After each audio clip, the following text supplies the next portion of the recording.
Həyatın ekranı olan 14 TV efirində hər birinizi xoş gördük, dəyərli izləyicilər. Sözün gücü verilişinin Məhərrəm ayına özəl buraxılışı ilə qarşınızdayıq. Bugünkü mövzumuz İmam Hüseynin qiyamının səbəb və mərhələləri barədə olacaq. Qonağımız tarixçi, yazar Hüseyn Fərhadovdur. Xoş gəlmisiniz Hüseyn bəy. Təşəkkür edirəm, çox sağ olun. Məni dəvət etdiyiniz üçün verilişə. Buradan tamaşaçıları da salamlayıram. Təşəkkür edirik. Hüseyn bəy, ilk sualımızı hazırsınızsa keçək. İlk sualımız budur ki, İmam Hüseynin Muaviyyənin dövründə qiyam etməməsinin səbəbləri və yaxud da səbəbi nə idi? Bəli, yaxşı sualdır. Biz bu suala cavab vermək üçün ilk növbədə biraz əvvəldən başlamalıyıq. Yəni bu sualın səbəblərinin müqəddiməsi var, belə deyək, bəzi səbəblərinin müqəddiməsi. Məsələ burasındadır ki, Muaviyyə dövründən gedirsə söhbət, niyə onun dövründə qiyam olmadı? Birinci Muaviyyənin özündən biraz danışmaq lazımdır. Muaviyyə ümumiyyətlə ikinci xəlifə Ömər ibn Xəttabın zamanında Şama vali təyin olundu. Şam da deyəndə bəzilərinin gözündə bəlkə balaca bir şəhər zad canlanır ki, bir dənə şəhərdir, amma elə deyil. Yəni biz həmin o vaxtın tarixinə baxanda, Şama baxanda, Şam torpaqları deyəndə hara nəzərdə tutulurdu? Bugünkü coğrafiya ilə desək, 4 dövlətin ərazisi Şam sayılırdı. O da İordaniya, Livan, Fələstin və Suriya idi. Sadəcə bu indiki 4 ərazinin ümumi idarəçiliyinin mərkəzi olaraq Şam şəhəri olduğuna görə kimisə ora vali təyin eləyəndə deyirdilər Şam valisi. Yəni, ikinci xəlifənin zamanında Muaviyyə ora vali təyin olunur və necə deyərlər, uzun müddət orada hakimiyyətdə olduğu müddətdə dövlət içində bir dövlətə çevrilir, belə deyək. Və bu Osman ibn Əffan ki, 3-cü xəlifə qətlə yetiriləndə insanlar gəldilər, Həzrət Əlini xəlifə seçdilər, yəni el birliyi ilə belə deyək, məşru xəlifə oldu cəmaət tərəfindən seçilən. Muaviyyə bundan qəzəbləndi, çünki xilafəti ümumi olaraq ələ keçirmək istəyirdi, artıq vali kimi yox, xəlifə olmaq istəyirdi və buna görə necə deyərlər, Əliyə qarşı çıxmağa başladı və hətta Osmanın ölümündə Həzrət Əlini təqsirkar bildi, günahkar bildi və bir sözlə hətta qoşun belə topladı, dövrün legitim, yəni şərii, məşru xəlifəsinə qarşı qoşun belə çıxartdı. Üzr istəyirəm. Hətta burada belə bir məqamda var ki, Həzrət Əlinin xəlifə olması Muaviyyənin artıq valilikdən çıxarılması kimi bir nəticə verə bilər. Bəli, o var idi. Çünki Həzrət Əliyə təklif eləmişdilər ki, bəli, onu hələlik saxla. Çünki o sənə qarşı çıxa bilər, hələlik onu saxla yerində. Amma Həzrət Əli razılaşmadı. Çünki Muaviyyə, yəni Həzrət Əliyə görə ədalətsiz insan idi. Bu cür baxırdı məsələyə. Ona görə qəbul eləmədi. Hətta Abdullah ibn Abbası Şama təyin eləmişdi. Bir dəstə də, yəni ki, əlinə də bir yazılı şəkildə öz məktubunu vermiş ki, artıq Şam valisi sənsən, getginən. Amma Muaviyyə qarşısını kəsdi və arxaya qaytardı. Onlar da az sayda olduğuna görə, yəni döyüşə biləcək vəziyyətdə deyildilər. Məcbur olub arxaya qayıtdı. Bəli, bu şey var. Və bu da, amma dediyim kimi, yəni Muaviyyə də Həzrət Əlini qəbul edəcək adam deyildi. Yəni demədi ki, məni saxla da burada nə olar. Məsələn, belə bir adam deyildi. Çünki ümumi olaraq xilafəti əlinə almaq istəyirdi adam.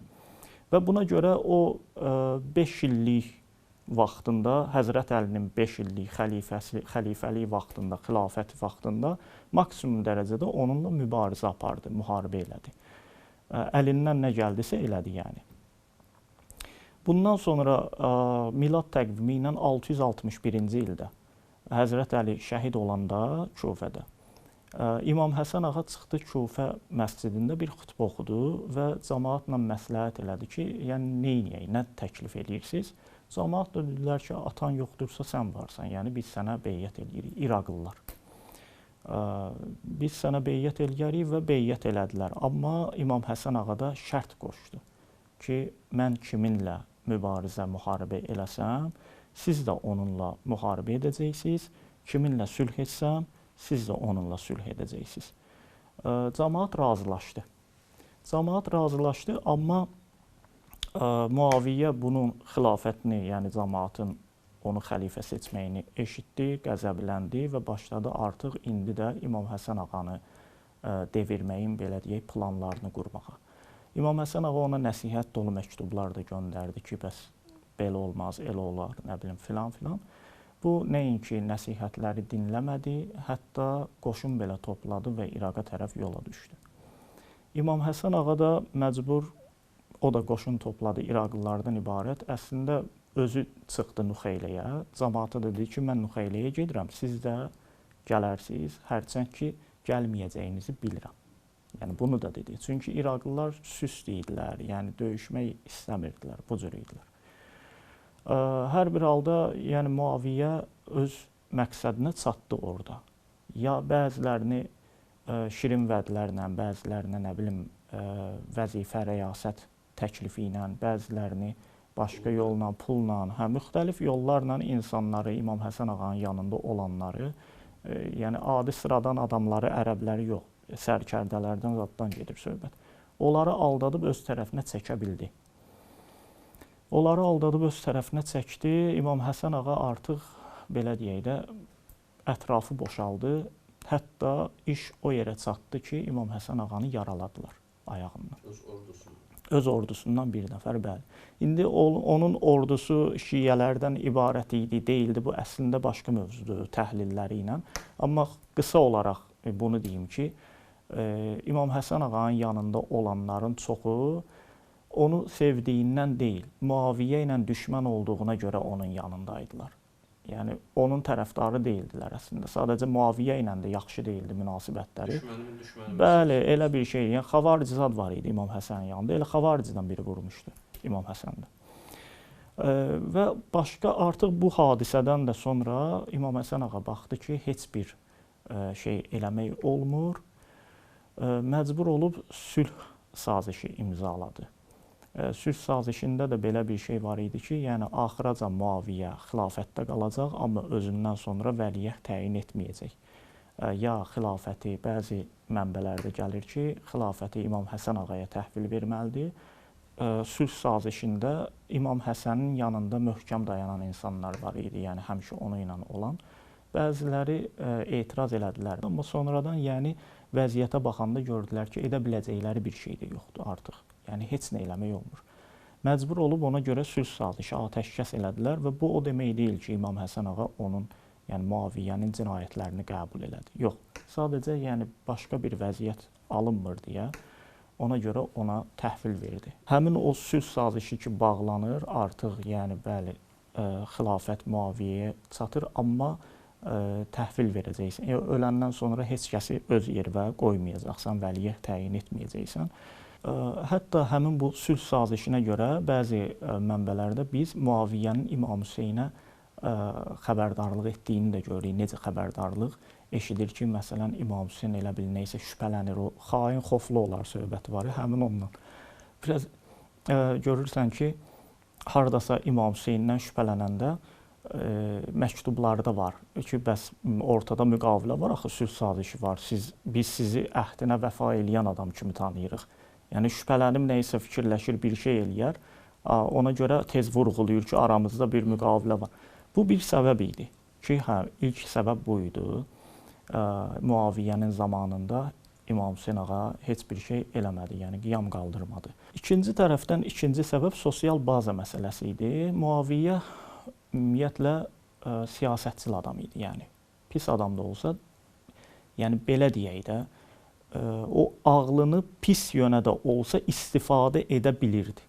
Pis yönə də olsa istifadə edə bilirdi. Yezid oğlu ona oxşamamışdı. Yezid kimə oxşamışdı bilmirəm. Yəni Muaviyyə yenə ağlını pisə də olsa istifadə edə bilirdi, amma Yezid ondan da istifadə eləyənmirdi. Yəni belə bir adam idi. Yəni nəyə gətirirəm? Muaviyyə özünü ortada, yəni insanlara dindar, mömin bir adam kimi tanıda bilmişdi. Yəni zahirdə dinin əhkamlarını saxlayırdı və cəmaatın gözünü boyaya bilmişdi. Pərdə arxasında, yəni gizlədə bilmişdi özünün əsl o daxilini gizlədə bilər. Ona görə cəmaət baxıb deyirdi ki, bu da dindar mömin adamdır, xəlifəmizdir. Buna niyə qarşı çıxaq ki? Ümumiyyətlə cəmaət də o cəmaət deyildi ki, onlarla sən bir şey eləyəsən. Yəni məsələn elə Kərbəla hadisəsindən 4 il qabaq səhv eləmirəmsə, Muaviyyə həmin o müqavilənin şərtlərindən birini pozaraq oğlu Yezidi vəliəhd təyin edir. Vəliəhd təyin edir və cəmaatdan da bəzilərindən beyyət almağa başlayır. İmam Hüseyn ağa eşidir bunu, onun vəliəhdliyini əlbəttə ki, qəbul eləmir. Bu hələ Kərbəla hadisəsindən 4 il qabaqdır yəni. Və İraqlılar da buna etiraz eləyirlər, eşidirlər ki, İmam Hüseyn ağa da beyyət eləməyib, qəbul eləmir onun vəliəhdliyini. Ona görə bir məktub yazırlar İmam Hüseyn ağaya ki, bəs gəl bizə rəhbərlik elə, biz qiyam qaldıraq. Bu Kərbaladan hələ 4 il qabaqdır. Neçə il qabaq olan hadisədir. İmam Hüseyn ağa onlara rədd cavabı verir İraqlılara. Və bundan sonra götürüb bir məktubda Məhəmməd Hənəfiyyəyə yazırlar ki, gəl, o da beyyət eləməmişdi Yezidə vəliəhdliyinə. Gəl bizə rəhbərlik elə, bəs qiyam qaldıraq. Yəni Məhəmməd Hənəfiyyə də sıradan bir adam deyildi, çox nüfuzlu şəxs idi. Elə-belə adama demirlər ki, çox da şeyləri, yəni işləri olmuşdu onun öz dövründə, atasının zadın vaxtında. Çox tanınmış adam idi, belə deyək. Elə-belə adama gəl xəlifə ol, yəni bizə rəhbərlik elə demirlər. Ona nüfuzu var idi, böyük hörməti var idi, bəli, İslam dünyasında. O da məktubu götürür, İraqlılardan gələn məktubu götürüb gəlir qardaşının yanına, İmam Hüseynin yanına məsləhət eləmək ki, nə məsləhət görürsən? İmam Hüseyn ağa da qayıdıb deyir ki, bu cəmaət bizi ortaya atıb, bizim üzərimizdən dünya malı qazanmaq istəyirlər. Ortada bizim qanımız axacaq. Ona görə o da rədd cavabı verir və heç bir şey eləmirlər. Yəni, cəmaət də o cəmaət deyildi ki, onlarla neysə eləyəsən, hələ Muaviyyənin vaxtında. Üçüncü səbəbi isə, növbəti səbəbi isə bu idi ki, Muaviyyə dediyim kimi siyasətçil adam idi və maksimum dərəcədə İmam Hüseynin özünə qarşı qalxmasına da imkan vermirdi. Yəni, necə imkan vermirdi? Onun əlinə səbəb vermirdi. Çalışırdı maksimum dərəcədə onu ilə də yaxşı keçinsin. Yəni, biraz yola versin, mal alasın da bizim dildə desək. Üstdən gedirdi çox şeylərdə. İmam Hüseynlə yaxşı davranmağa çalışırdı.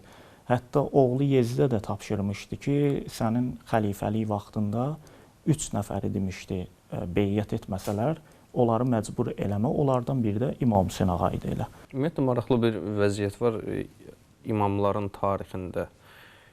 Hər dəfə, məsəl üçün, bir xəlifə ki, öncəki imamı şəhid eləyir, sonraki imamdan çalışır ki, problem olmasın. Ta ki, onun yerinə gələcək digər xəlifə həmin imamı şəhid eləyənə qədər. İmam Hüseyndən sonra İmam Səccadla çox yaxşı davrandılar, həqiqətən. Hirrə faciəsində belə onun ailəsinə, evinə girən olmadı. Hətta o Hirrə Mədinə qiyamında da, Hirrə faciəsində Yezidin sərkərdəsi onu çağırıb hal-ahval zad tutmuşdu, yaxşıdır, sənə xətər zad toxunmayıb, yox. Yəni, onu xüsusi tapşırmışdı Yezid ki, onlarla olmaz da, işviz olmasın. Hətta bəzi Mədinə böyükləri ki, Üməyyə oğullarından idi, öz xanımlarını zadı gətirib, yəni hər bir halda bilinməz bunlara da xətər dəyər deyə, gətirib öz xanımlarını, bacılarını zadı İmam Səccadın evinə tapşırmışdılar ki, qardaşımızdan bunlara da nəzarət elə, sənin evində qalsınlar, sənin evində qalsalar amandadırlar da, yəni belə bir şey. Hətta onların evinə toxunulmadı. Özü də çox yaxşı bilirdi ki, bunlarla mübarizə aparmaq özünün sonuna gəlib çıxacaq, özlərinin sonuna gəlib çıxacaq. Hətta zahirdə qələbə belə çalsan, həqiqətdə məğlubsan. Bunu çox yaxşı bilirdi. Muaviyyə bunu yaxşı dərk edirdi. Elə buna görə də hətta İmam Həsən ağanın belə açıq-aşkarda öldürülməsini istəmirdi. Demişdi ki, kim onu mənə təhvil versə, əsir kimi, ona mükafat da bəzilər deyir, İraq hökumətini ona verəcəm, bəzi tarixlərini, ümumiyyətlə mükafat verəcəyini demişdi. Yeri gəlsə başına pul qoyardı. Deyərdi ki, kim onu öldürsə, ona mükafat verəcəm. Yox, onu öldürülmək yox. Çünki bilirdi ki, açıq-aşkar onun öldürülməsi bunun ziyanlı olur. Muaviyyə dediyim kimi, onların açıq-aşkar öldürülməsini, gizli şəkildə aradan götürmək istəyərdi bəlkə. Amma açıq-aşkar öldürülməsini istəməzdi. Çünki bu yaxşı qurtarmayacaqdı, yaxşı sonlanmayacaqdı. Və Yezidə də buna görə tapşırmış ki, əgər sənə beyət eləməsələr, İmam Hüseyn ağa da, onu məcbur eləmə. Və üçüncü səbəb də həmin bu dediyimdir ki, İmam Hüseyn ağanın əlinə bir fürsət vermirdi, bir səbəb də vermirdi, çalışırdı üstdən getsin. Amma onu ilə belə İmam Hüseyn ağa dəfələrlə məktublarında Muaviyyəni cinayətkar adlandırırdı. Hücr ibn Ədiyin öldürülməsində, yəni onu səbəbkar bilirdi, təqsirkar, onu cinayətkar adlandırırdı. Hətta onun müsəlmanlara rəhbərlik etməsinə, yəni ləyaqəti çatmadığını qeyd edirdi. Hətta cəzalandırılması lazım olduğunu qeyd edirdi. Amma yəni dediyim kimi daha silahlı şəkildə bu səbəblər var idi ki, qiyam qaldırmasın. Digər bir sual budur ki, Yezid xəlifə olandan sonra nə üçün İmam Hüseyn Mədinədən Məkkəyə getdi? Bəli, yaxşı sualdır bu. Nə üçün Mədinədə qalmadı? Orada da yəni qiyam edə bilərdi bəlkə. Niyə Mədinədən Məkkəyə getdi? Mədinədən getmə səbəbləri nə idi? İlk növbədə vaxt darlığı idi. Elə ki, Muaviyyə öldü, onun yerinə Yezid xəlifə oldu. Elə bil taxta çıxan kimi bir ilk əmri bu oldu ki, filan kəslərdən beyət alın. Həm xəbəri aparan adama tapşırdı ki, artıq getdinən ki, mənəm xəlifə və filan kəslərdən də beyət almışsın. O filan kəslərdən biri də İmam Hüseyn ağa idi. Gəldi, qasid dedi, xəbər çatdırdı, Mədinə valisi onu çağırdı İmam Hüseyn ağanı ki, bəs beyət eləməlisin. Burada artıq İmam Hüseyn ağanın orada bir hərəkət eləməyinə vaxt qalmırdı, çox az qalırdı vaxt. Və ona 3 gün fikirləşmək üçün vaxt verdilər. O da, belə deyək də, Məkkəyə tərəf yol aldı, Mədinəni tərk elədi həmin o 3 gün ərzində. İkinci səbəb budur ki, birinci, yəni dediyim kimi, vaxt azlığı. İkinci səbəb sosial baza məsələsidir. Birinci növbədə bunu qeyd edeyim sosial baza məsələsində. Mədinə cəmaatı ümumiyyətlə elə Muaviyyə öz zamanında cəmaatın gözünü boyaya bilmişdi. Və Yezidi mömin bir adam kimi, dindar bir adam kimi cəmaata tanıdmışdı. Cəmaat onu bir normal insan kimi qəbul edirdi və onun çirkin simasını tanımırdılar. Onun xəbis daxilini bilmirdilər. Və o cəmaatı ayıltmaq hələ özü də böyük bir vaxt istəyir. Tanıdmaq üçün Yezid ki, bu adam budur ya, yəni bilin. Və cəmaat da, yəni dediyim kimi, onu mömin adam bildiyi üçün onlardan mümkün olan şey deyildi. Üstəlik Mədinə cəmaatı ilə də mümkün olan şey deyildi. Mədinə cəmaatı əksəriyyətdən idilər. Əksəriyyət tarixi, dini termində sıradan olan müsəlmanlar. Yəni bu adamlar nə Əhl-i Beyt tərəfdarlardır, yəni şiə deyirlər, nə də başqa adamların tərəfdarı. Bunlar sıradan müsəlmanlardır, əksəriyyətdəndirlər. Düzdür, Əhl-i Beyt nümayəndələrinə hörmət edərlər, sevərlər, sayarlar, hörmət qoyarlar. Amma elə deyil ki, onlardan hər hansısa biri ayağa qalxsın. Bunlar da onlarla, yəni Əhl-i Beyt nümayəndəsi ilə bir yerdə ayağa qalxsınlar. Elə deyirlər. Elə ümumiyyətlə Ənsar, qısa deyim ki, Əhl-i Beytə tam bağlı olmamaqlarını elə Səqifə hadisəsində də göstərdilər əvvəldən. Və sonradan İmam Əli xəlifə seçiləndə də elə belə paytaxtı Kufəyə tərəf köçürmədi Mədinədən. İmam Həsən ağa da İraqlılardan ibarət elə belə qoşun toplamırdı. Yəni yeri gəlsə Hicazdan toplayardı, amma yox, İraqlılardan ibarət toplayırdı. İmam Hüseyn ağa da elə belə Kufə tərəfə getmirdi. Yəni az-çox yenə də o tərəfdarları o yandaydı. Mədinə cəmaatı ilə heç nə eləmək olmazdı. Başqa tərəfdən, başqa bir səbəb isə bu idi ki, ümumiyyətlə biz Mədinə şəhərinin qiyam üçün əlverişsiz olduğunu sonraki tarixi hadisələrdən də görürük. Məsələn, elə Kərbəla hadisəsindən sonra Mədinədəki qiyam qalxdı Abdullah ibn Hənzələnin başçılığı altında fiyasko, uğursuzluqla nəticələndi. Nəticədə yəni Hirrə faciəsi baş verdi. Yezid orada daş üstündə daş qoymadı. Nə bilim, Mədinə qadınlarını 3 gün öz qoşununa, yəni dırnaq arasında halal bildi. Deyir, tarix kitabları yazır ki, həmin hadisədən 9 ay sonra 1000-ə yaxın qadın atasız uşaq dünyaya gətirdi. Yəni vəziyyət o yerə çatmış ki, bir müddət sonra Mədinədən hansısa cavan evlənəndə deyir, Bakirə qız axtarmırdı artıq. Yəni elə bir vəziyyət. Yəni bu bir fiyasko, bir uğursuzluq, bir faciə yəni baş vermişdi orada. Müsəlmanın canına, malına təcavüzdür. Yəni bir qayda-qanun bilməyən biri idi. Yəni heç bir şeyə hörməti olmayan biri idi Yezid. Ona da toxunaram növbəti söhbətdə. Hüseyn bəy, qısa bir fasiləmiz var. Dəyərli izləyicilər, qısa bir fasilədən sonra yenidən efirdə olacağıq. Bizi izləmədə qalın.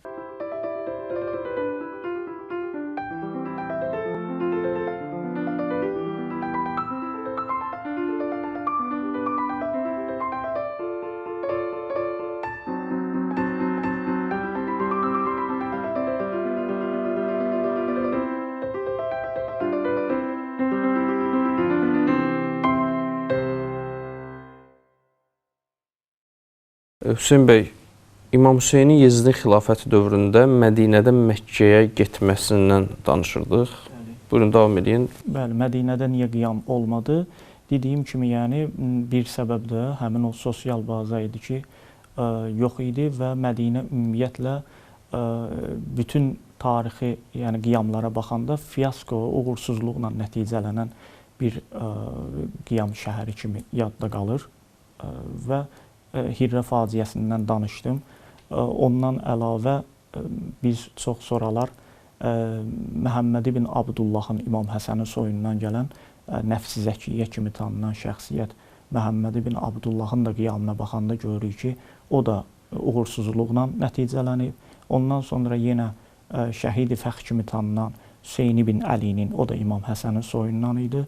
Onun da qiyamı uğursuzluqla sonlandı. Hətta İmam Cəfər Sadiq əleyhissalamdan bir hədis olmalıdır, səhv eləmirəmsə, deyir, Kərbaladan sonra ikinci ən böyük qətliam bizim üçün, yəni Əhl-i Beyt nümayəndələri üçün həmin Şəhid-i Fəx Hüseyn ibn Əlinin, yəni ikinci Hüseyn ibn Əlidir bu. Onun yəni qiyamı oldu ki, böyük qətliam oldu orada. Yəni biz baxırıq ki, Mədinədə olan qiyamların hamısı uğursuzluqla sonlanır. Görünür, İmam Hüseyn də bunu yəni başa düşürdü, şəhəri özü vəziyyətini analiz eləyib görürdü ki, bura yəni qiyam üçün əlverişli bir şəhər deyil. Bu var idi. Bir səbəb də bu idi. Növbəti səbəb isə, başqa bir səbəb isə budur ki, Mədinə şəhəri başqa şəhərlər kimi deyildi. Hansı cəhətdən? Daha ciddi rejimli bir şəhər idi. Orada əsas güc sahibi Ümeyyə oğulları idi və Mərvan ibn Həkəm kimi orada belə öz dilimizdə desək əjdahalar var idi də siyasi cəhətdən və onlar şəhəri çox ciddi rejimdə saxlayırdılar. Orada əl-ayaq açmaq çətin idi və orada hansısa bir kiçik qığılcım belə anındaca yatırıla bilərdi. Düzdür, birinci İmam Hüseyn hələ oranı tərk etməmişdən orada Vəlid ibn Ütbə idi vali. Amma Vəlid ibn Ütbə biraz mülayim adam idi. İmam Hüseynə hörməti var idi, ehtiramını saxlayardı. Amma yəni dediyim kimi Mərvan kimlər də ona nəysə təzyiq göstərə bilərdilər ki, İmam Hüseyndən nəysə də belə xətər toxundurmaq. Ona görə ora ciddi rejimli bir şəhər idi. Başqa şəhərlərə nisbətdə daha belə qapalı idi. Kufə kimi qaynayan şəhər deyildi, Məkkə kimi qaynayan şəhər deyildi. Buna görə, yəni bu səbəblərə görə İmam Hüseyn Mədinədə qalmadı və orada qiyam etmədi və tərk elədi şəhəri. Həm də səhv etmirəmsə həcc mövsümünə düşürdü. Bəli, həcc mövsümünə. Bəli, Məkkəyə düşür, həcc mövsümünə düşür. Daha doğrusu bir neçə ay qabağa düşürdü. Bəs İmam Hüseynin Məkkədə qiyam etməməsinin səbəbi nə idi? Ümumiyyətlə İmam Hüseynin Məkkəyə gəlmə səbəbləri var idi və niyə görə orada qiyam etmədi, sonra da oranı tərk elədi ümumiyyətlə. Lap qiyam etmədən də orada qala bilərdi. Bir halda ki, elə oranı səlah bilib gəlib də belə deyək. Amma məsələ budur ki, Məkkə şəhəri ilk növbədə Qurani Kərimin Ali İmran surəsinin 97-ci ayəsində dediyi kimi ora girən insanların yəni təhlükəsizlikdə olması lazımdır. belə bir buna işarə edir. Və İmam Hüseyn də düşündü ki, Məkkə şəhərinə getsə orada təhlükəsizlikdə olar, ona xətər toxundurulmaz və ondan belə məcbur elə bu saat beyyət elə deməz, vaxt qazanmış olar. İlk növbədə bu idi, öz təhlükəsizliyi üçün Məkkə şəhərinə getdi. İkinci səbəbi isə bu idi ki, Məkkə şəhərinə gəlməyinin, Məkkə şəhəri gediş-gəlişli şəhər idi və orada çox insanlar gəlirdilər ziyarət üçün. İmam orada təbliğat aparıb Yezidin çirkin simasını insanlara tanıda bilərdi. Məkkə və onlar da oradan hər gün gedib gələnlər var deyə karvanlar gəlir gedir. Onlar da gedib öz məntəqələrində imamın söhbətlərini cəmaata çatdıra bilərdilər. Bu bir şey idi. Buna görə bundan əlavə dediyim kimi Məkkə şəhərinin rabitə kimi əlverişli bir belə deyək, imtiyazı var idi. Çünki dediyim kimi, yəni gediş-gəlişli şəhər idi və hər gün ora müxtəlif şəhərlərdən gəlib gedənlər var idi. Başqa şəhərlərə nisbətdə Məkkə şəhərindən başqa şəhərlərlə əlaqə saxlamaq, rabitə saxlamaq asan idi. Kufə ilə, Bəsrə ilə, Yəmənlə hər gün gedib gələnlər var idi da. Bu da bir səbəb idi ki, yəni ora daha yaxşıdır, Mədinədə amma onu bacarmazdı məsələn. Bundan əlavə hələ başqa yerlərdən də İmam Hüseynə təklif gəlməmiş. Yəni insanların hələ xəbəri yox idi hadisədən ki, Muaviyyə ölüb, indiki kimi deyil də, kanallar yox idi. Muaviyyə ölüb, Yezid keçib onun yerinə, cəmaatın xəbəri yoxdur. Ona görə hələ ona təkliflər də gəlmir və düşünür ki, ən yaxşı variant kimi mən Məkkəyə gedim. Məkkədə bəs niyə qalmadı söhbəti? Niyə oranı tərk etdi? Ümumiyyətlə orada niyə qiyam eləmədi? Elə Məkkədə eləyərdi. Bir halda ki, özü nüfuzlu şəxs idi. Gəldiyi vaxt Şaban ayına toxunurdu. Şaban ayında gəlmişdi Məkkəyə. Şaban ayında cəmaat hələ həccə 1-2-3 ay qalıb deyə karvanlar gəlib həcc ziyarətinə hazırlaşırdılar əvvəldən, bir neçə ay qabaqdan. Cəmaat, yəni İmam Hüseyn onlarla danışıb, cəmaatla danışıb, özü də nüfuzlu şəxsdir.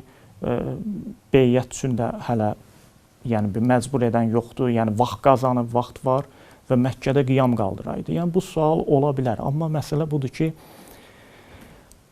İmam Hüseyn öz maraqları üçün Allahın müqəddəs bildiyi şeyləri, bizim üçün müqəddəs bildiyi şeyləri ayaq altına qoyacaq şəxsiyyət deyildi. Hətta öz maraqları, ilahi maraqlar belə olsa, bunu etməzdi. Yəni bir sözlə bir dəyəri qaldırmaq üçün başqa dəyərin tapdaq altına düşməsinə imkan verməzdi. Məkkə şəhəri müqəddəs şəhərdir və təhlükəsizlikdə olmalıdır orada olanlar. Buna görə o oranın təhlükəsizliyini qorumaq üçün orada qiyam qaldırmadı. Əgər qiyam qaldırsaydı, Məkkə şəhəri mühasirə olunacaqdı. Orada hacılar öləcəkdi İmam Hüseynin qiyamının üzündən. Yəni günahsız insanlar öləcəkdi və üstəlik Məkkə şəhəri dağıdılacaqdı. Yəni necə ki Abdullah ibn Zübeyrin vaxtında bu şey baş verdi. Yəni Kəbəni dağıtdılar belə mancanaqlarla. Yerlə yeksan elədilər şəhəri. Yəni bu şey oldu. Ona görə orada qiyam etmədi. Amma tərk eləmək məsələsi, Məkkəni tərk elədi. Məkkəni ona görə tərk elədi ki, qulağına çatmışdı. Bəzi söhbətlərindən də biz tarixi kitablarda oxuyanda görürük İmam Hüseynin söhbətlərindən. Deyir ki, həmin o söhbətlərdən bilinir ki, dövlətin muzdurları ona qarşı terror aktı törətmək istəyirdilər orada. Qətlə yetirmək istəyirdilər İmam Hüseyni. Buna görə Məkkə şəhərində qalmaq fikrindən daşındı, yəni orada qalmadı. Kəbənin hörməti məsələsi orada. Bəli, orada qalmadı və onu İbn Abbasa demişdi. İbn Abbasa da Abdullah ibn Zübeyrə də demişdi. Hər ikisinə demiş ki, mən burada and olsun Allaha ki, mənim başqa yerdə öldürülməyim mənim üçün daha yəni əfsəldir. Məni burada öldürməsinlər. Mən şəhid olmaq istəyirəm. Hətta bunu arzuluyuram. Amma hər harda başqa yerdə öldürülməyim Məkkədə şəhid olmağımdan, öldürülməyimdən mənim üçün üstündür. Yəni Məkkəyə qan tökülməsin də bir sözlə. Niyə? Bu da onun İmam Hüseyn ağanın Allahın müqəddəs bildiyi şeyləri nə qədər müqəddəs, nə qədər ali, uca tutduğunu, yəni göstəricisidir, bəli. İstəyirəm İmam Hüseynin artıq Kərbəla səfərindən danışaq. İmam Hüseyn İmam Hüseynin ümumiyyətlə ailəsinin özü ilə aparmasının səbəbi nə idi? Nə üçün yəni belə bir hadisədə ailəsini də özü ilə aparıb Kərbəlaya? Bəli, burada bəzi şeylər var, gərək biraz kobud deyək, başqa yolu yoxdur. Çünki Yezid elə bir adam idi ki, heç nəyə hörməti yox idi. Adam nə din bilir, nə Allah, nə Peyğəmbər, nə bilim arvad, nə uşaq, nə böyük, nə kiçik, nə heç bir şeyə hörməti yox idi adamın. Və atası buna deyib ki, ölməmişdən qabaq İmam Hüseyn sənə beyyət eləməsə, onu məcbur eləmə. Bu isə o beyninə salıb ki, yox, mən bu adamdan beyyət almalıyam, nə yolla olur olsun. Və belə olduğu halda İmam Hüseyn ağa öz arvad uşağını şəhərdə, Mədinədə qoymaq fikrində deyildi. Yəni bu onun üçün onun zərərinə olardı. Və düşünürdü ki, Yezid hakimiyyəti onun arvad uşağından istifadə eləyər. Onu əsir götürər, arvad uşağını əsir götürər Mədinədə, deyər ki, gəl indi beyyət elə. Məcbur olar, o da beyyət eləməyə məcbur olar. Yəni belə bir şey idi. Yəni güvənmirdi. O məsəl var, deyir Allah insana düşmənin də mərdini versin. Yezid mərd düşmən deyildi. Yəni düşmən idi, amma mərd də deyildi. Yəni bu var idi. Güvənmirdi, fikirləşirdi ki, yəni bu beldən aşağı oynayar, beldən aşağı vurar adamı, nə bilim, ailə ilə, uşaqla, arvadla, bacı ilə, ana ilə səni şantaj eləyər, təhdid eləyər, hər şey eləyər. Buna görə güvənmirdi. Ailəsini də özünə bağlı olan xanımları zadı, bacılarını, kim var idisə, Əhl-i Beyt nümayəndələrindən uşaqları zadı, hamısını götürdü, özü ilə apardı. Kimsə desə ki, yox, Yezid haqqında belə deyirsən, düz demirsən falan filan. Hirrə faciəsi buna, yəni bayaq dedim. Yəni aşkar sübutdur. Həmçinin nə arvad uşağa, qadına, qıza hörməti var idi adamın, nə dinə hörmət var idi. Gəldi Kəbə evini zadı dağıtdı, Məkkəni viran qoydular. Yəni bu cür idi.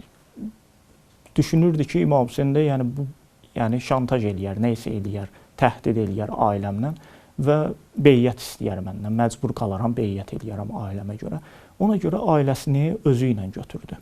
Yəni dediyim kimi Mədinədə qoya bilməzdi ailəsini. Çünki hətta Mədinədə vali olan, düzdür dediyim kimi, Vəlid bin Ütbə biraz babat adam idi. Amma ondan sonra Əmr bin Səid kimi bir adam gəldi ki, Mədinəyə vali təyin olundu İmam Hüseyn çıxandan sonra Mədinədən.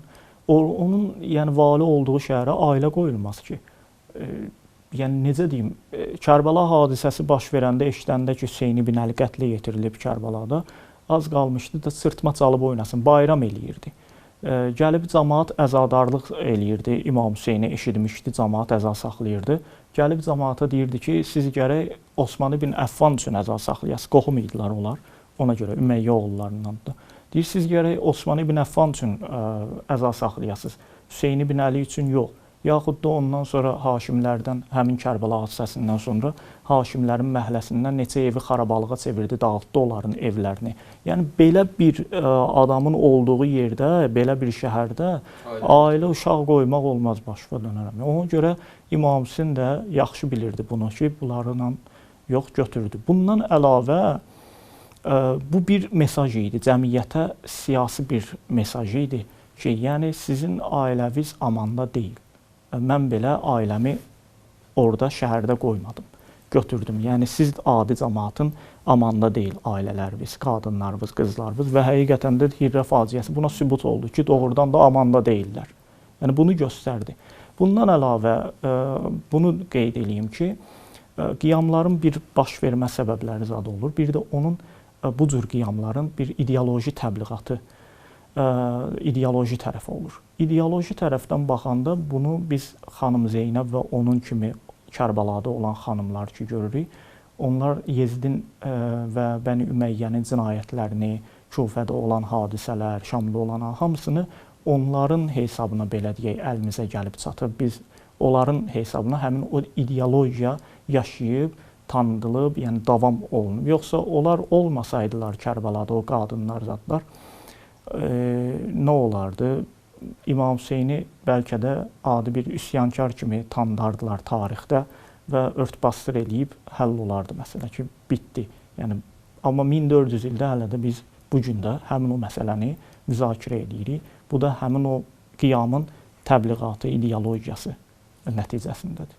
Hətta İmam Hüseyn əleyhissalamın qiyamından sonra insanlar artıq xilafətə, peyğəmbər, xəlifəyə daha doğrusu peyğəmbərin yerində oturan bir şəxs kimi baxmadılar. Barəsində də bir məlumat var idi əlimdə ki, yəni əvvəl xəlifə kim idisə, onu peyğəmbərin yerində oturan və həm siyasi, həm dini şəxsiyyət kimi görürdülər. Amma İmam Hüseyndən sonra artıq onu o cür sırf siyasi şəxsiyyət, siyasi fiqur olaraq görməyə başladılar ki, bu da səltənətə keçid məsələsi ilə əlaqəli idi. Var idi. O insanların baxış tərzi fərq eləyir. Bəli, ümumiyyətlə o Ümeyyə oğulları ilə Haşim oğullarının məsələsi var ki, bəli, o əvvəldən, yəni Ümeyyə oğulları məsələyə səltənət kimi baxırdı. Yəni sanki peyğəmbər Haşim oğullarından bir nəfər gəldi, səltənəti ələ keçirdi. Belə baxırdılar məsələyə. Halbuki peyğəmbər idi və onun sonradan, yəni bütün müsəlmanlara siyasi rəhbərlikdə etməsi vəziyyətə görə idi. Əslində peyğəmbərlər siyasi rəhbər deyillər, hidayət rəhbərlərdir və buna Qurandan da dəlil gətirmək olar. Peyğəmbər orada demir ki, mən olum sizin rəhbəriniz, deyir, Talutu rəhbər seçin. Orada peyğəmbər hidayət rəhbərdir əslində, amma bəzən olur ki, məsələn Davud kimi gəlir, eyni vaxtda siyasi rəhbər də olur. Süleyman kimi siyasi rəhbər. Vəziyyət onu tələb eləyəndə olur. Əslində, yəni peyğəmbərlər hidayət rəhbərlərdir. Peyğəmbərin də zamanında bu cür olmuşdu və amma Ümeyyə oğullarının Haşimlərlə əvvəldən bir siyasi, bir soyuq müharibəsi var idi deyə, bunlar məsələyə səltənət kimi baxırdılar. Çünki bizə məxsusdur bu. Bu cür baxırdılar. Digər bir sual isə, sonuncu sualımız budur ki, Kufə şiələrindən İmam Hüseynə kömək edən oldumu? Bəli, bəzən ümumiyyətlə bu deyirlər, İmam Hüseyni şiələr öldürdü falan, bu cür söhbətlər gəzir. İlk növbədə bunu deyim ki, Muaviyyənin vaxtında Kufə şiələri azalmışdılar. Yəni Muaviyyə onların bəzilərini Hücr ibn Ədiyin, yəni məsələn timsalında bəzilərini öldürmüşdü, bəzilərini də sürgün eləmişdi. Əslində bəzi sürgün olunanlar, ölənlər, yəni bu adamlar var idi. Şiələr azalmışdılar əslində. Amma onu ilə belə İbn Ziyad yenə də qorxduğundan Kufənin giriş-çıxışına 500 nəfər keşikçi dəstə təyin eləmiş ki, İmam Hüseynin karvanına qoşulan olmasın, şəhərdən qaçıb şiələrdən qoşulanlar olmasın. Amma onunla belə yenə də o keşikçilərdən yayınıb, yəni gizli şəkildə qaçıb İmam Hüseynə qoşulan şiələr oldu. Məsələn, İbn Sümamə, Əbu Sümamə Ömər Saidi, Həbib ibn Məzahir, Yezid ibn Sabit, Bureyd ibn Xuzeyr, Müslim ibn Övsəcə, Müslim ibn Kəsir və sair bir çox səhabələr, şiələr var idi ki, bəziləri səhabə olublar, bəziləri tabiin, qoşuldular İmam Hüseynə və ikinci dəstə onlar idi ki, bəziləri məsələn Həllac ibn Ömərdad var idi aralarında, Əbdürrəhman ibn Məsud var idi. Bunlar qoşulub qaça bilməmişdilər şəhərdən. İbn Ziyadın qoşununa qoşulub gəlmişdilər Kərbəlaya və orada keçid elədilər İmam Hüseynin qoşununa. Bunlar da var idi. Bir də bir neçə nəfər onlar Kərbəlada şəhid olmadılar, amma heç də onlardan aşağı rəşadət göstərmədilər. Onlar məsələn, Abdullah Həmiri ilə Qeys Seydabinin adını çəkmək olar ki, onlar nə etdilər? Onlar qasid idilər əslində. Məktub aparıb gətirdilər şiələr arasında İmam Hüseynə. Kərbəla hadisəsindən sonra onlar tutuldular dövlət tərəfindən, İbn Ziyad tərəfindən. Nə qədər işgəncəyə məruz qalsalar da, şiə yoldaşlarının məktublarını heç kəsə vermədilər, əllərində olan o gizlətdikləri. Və nə qədər işgəncə altında öldülər, şəhid oldular. Amma bu, yəni heç kəsi satmadılar belə deyək və bu heç də aşağı bir iş deyil. Hətta deyərdim ki, işgəncə altında o iradəni, əzmi göstərmək döyüş vaxtı üzbəüz döyüşüb şəhid olmaqdan da çətin bir şeydir. Çox ağır bir şeydir. Yəni onlar bunu eləmişdilər amma. Bəli. Məsələ amma şiəli deyəndə o bəs gələnlər, çağıranlar tək 3-5 nəfər məktub yazmamışdı çox adam. Məsələ budur ki, şiə deyəndə mən həqiqətən əqidəvi şiədən danışıram. Ona qalsa Şimri bin Zilcöfşən ki, Kərbəlada İmam Hüseynin artıq yaralı idi, gəldi, başını kəsdi. Onun özü İmam Əlinin tərəfində olub bir vaxtlar. Yəni o məsələ həmin vaxtı onun siyasi maraqları Əlinin tərəfində olmağı tələb eləyirdi. Sabah Hüseynin qarşısında olmağı tələb eləyir. Orada o cür idi. Yəni onun qarşısında durmuşdu. Yəni belə ümumiyyətlə burada həmişə mən verdiyim bir sual var ki, əgər İmam Hüseyni şəhid eləyənlər şiələr idisə, bəs yaxşı imamın yanında duranlar kimlər idi? bəli. Burada bir paradoks yaranır ki, şiə əgər ona qarşı savaşanlar gəlsin, çünki bu sual əslində çox vaxt provokativ olaraq verilir. Və yaxşı onda sual yaranır ki, niyə İmam Hüseyni? İmam Hüseynin yanında dayananlar kimdir? Onunla bir yerdə savaşanlar kimdir? İmam Hüseyn elə bu məsələdə də, məsələn, onun yanında qarşı tərəfdə şiələrin olmamasına sübutlardan biri budur ki, Muxtar Səqəfi bir neçə il sonra qiyam qaldırır və İmam Hüseynin qatillərindən qisas alır. Onun öldürdükləri sırasında bir nəfər də olsun şiənin adı keçmir. Ki, bu şiə idi, bunu öldürdü. Yoxdur. Hətta Muxtar Səqəfi Aşura hadisəsində Kufədə həbsdə idi. Bildiyim qədərilə İbn Ziyadın ola bilər. Ola bilər ki, həbsdə olub. Ilə dəstək olanlardan biri olduğu üçün ola bilər, həbsdə olub o. Həbsdə olub, düzdür. Ola bilər ki, həmin vaxtda şey eləyir, toxunur onun həbsdə olması. Bundan əlavə İmam Hüseynin özü də Kərbəlada olanda qarşı tərəfin qoşununa ey Ali Süfyan şiələri deyərək səslənir. Yəni ey Süfyan ailəsinin şiələri. Əgər öz şiələri olsaydı deyər ki, siz mənim şiələrimsiniz. Amma o Süfyan ailəsinin şiələri olaraq onlara səslənir. Bu da bir sübutdur ki, yəni Kərbəlada ya şiələr İmam Hüseynin yanındaydılar, ya sonradan həmin o tutulub şəhid olanlar idi, yaxud da qoşula bilməmişdilər, yəni çıxa bilməmişdilər şəhərdən, ola bilər kimlərsə qalmışdı, yaxud nə bilim bəlkə kimsə həbsdə olub, harda olub, yəni bu cürlə. Ya çatdıra bilməyib, olub, yəni bəziləri də sonradan gəlib görüb ki, iş işdən keçib, çatdıra bilməyib qafiləyə. Yəni şiələr, yəni qarşı tərəfdə şiə yox idi bir sözlə. Təşəkkür edirəm Hüseyn bəy, dəvətimizi qəbul edib gəldiniz, vaxtınızı ayırdınız, dəyərli cavablarınızla suallarımızı cavabsız qoymadınız. Dəyərli izləyicilər, bugünlük bu qədər. Növbəti buraxılışımızda görüşmək ümidi ilə bizi izləmədə qalın, hələlik.